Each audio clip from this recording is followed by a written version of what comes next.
Like I heard people say that, like haram. Like if you ever want to have like a suicidal thought and you ever want to do such an atrocity, haram. And I've always been taught like, well, yeah, people have like, they go through depression and hard things. Haram! I genuinely thought that Islam was like a scary religion and the Middle East is associated with Islam. It's interesting because we've kind of gone on a similar like journey, I guess, with religion. I've pretty much only done Islam so far just because there's been so much to cover and everything. Some people could go to heaven. Some people could go to hell if they don't believe that Jesus died for your sins, which is what I taught. Like if they don't believe in Jesus. And so I started obsessing over that. I mean, to the point where I would be like sitting at night, like talking to my parents, like crying, like, how is no one else actually doing anything? One night I was had been smoking marijuana. I was pretty high that night. And naughty. What? And I was like, you know what? I should read the whole Quran in one sitting. I read the book, Quran, Book of Mormon, Bhagavad Gita. Then I read the Bible. And I also lived at a Buddhist temple for a week, shaved my head, became a monk. I loved learning about Buddhism. It really it seemed like a way of life. Like people say sometimes like, oh, it's a way of life. That's right. Those kind of get confused, like way of life and religion. But it did seem to me more like, oh, it is like a way of life. It's like trying to just get rid of your problems. Religions are just fascinating in general. I mean, how could it not be? I don't understand how people aren't interested. I visited some churches in Blackburn and Sunderland over the past few months, and they've ended up getting converted into mosques. The foundational lessons of many of the stories of the Bible are usually still taught at school, but like I say, beyond that, the majority of my knowledge of Christianity kind of comes from back when I was quite young. And someone didn't come to me like a teacher or a peer or something and say, okay, this is how you've got to believe Jesus is God. In the majority of the Quran, in most surahs, you get some information on the stories of the prophets. Yeah. So not just Muhammad, but Joseph, Jesus, of course, and Adam. Yep. Yep. And all these types of people. There's kind of the regulation around music in Islam.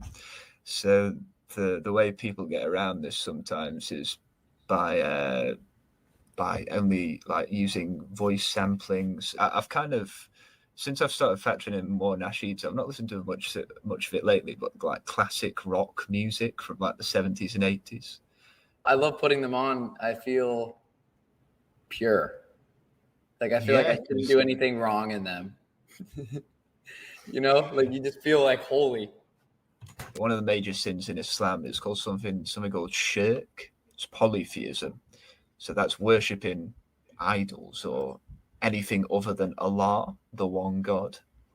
The religion kind of, it's a good, it's a solid foundation to a good personality and to a respectable personality. If someone has those core religious values that they don't flip on and that it's set in stone, then a lot of the time that means that it's someone you can trust. There's so much firmness in this religion. That's like the big difference I see. That's the one big thing that I see with Islam that I didn't see in other religions is it's like fully. Like I learned in Buddhism, like it's a way of life, but I don't know. It seems so vague. It seems like the same religion based on my experience, one is a little bit more wavering and liberal.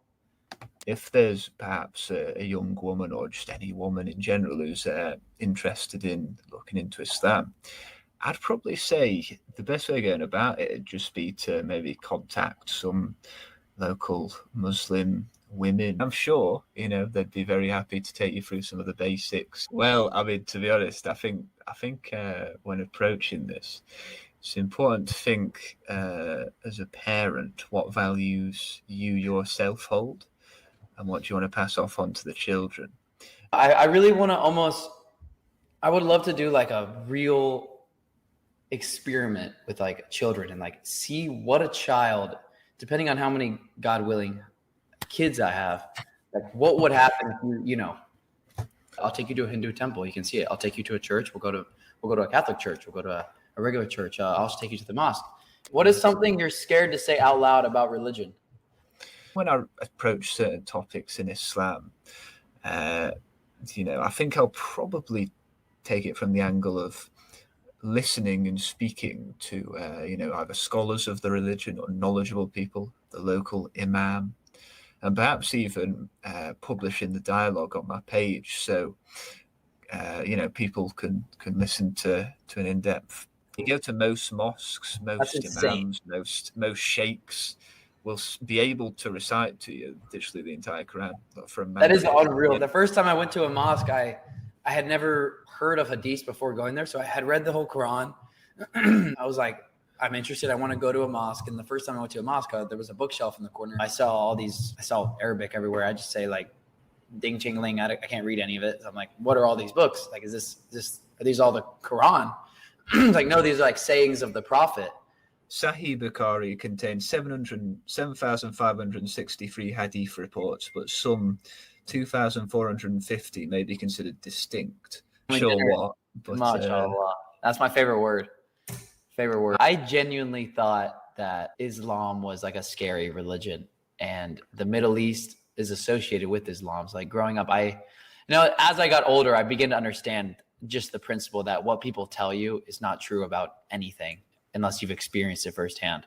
Okay. So I went to the Grand Mosque in Sheffield.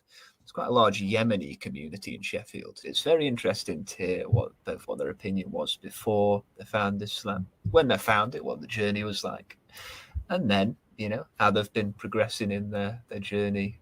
It's interesting observing the difference in that sense, due to the fact that that's in the culture in the UK and in like Ireland and a few other countries. It means that when you see the differences between like how my Muslim friends, spend the time both recreationally and professionally. I eventually want to go.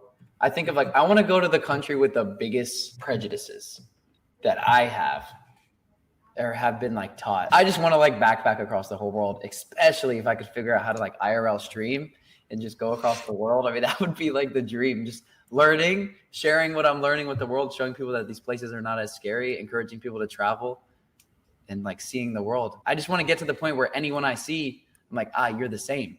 Like we are the same. We're the human race.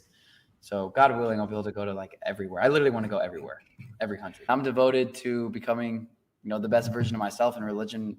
God plays a big role in that. Everybody's saying that they love this conversation. Two guys coming together to learn something new. It's Grayson here. I have a message for you, and the message will be different based on the fact if you're fat or if you're not fat. Anyways, I'm Grayson Brock, a 21-year-old kid from Texas. I'm just like you, except one day I stopped smiling and I said, you know what? I'm gonna change my life for the better. I woke up on the wrong side of the bed.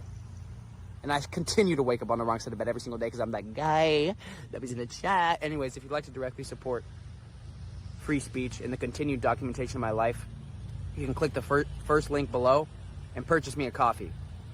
And if you're fat, use that money to get a personal trainer instead. Don't click the first link below if you're fat. W's in the chat.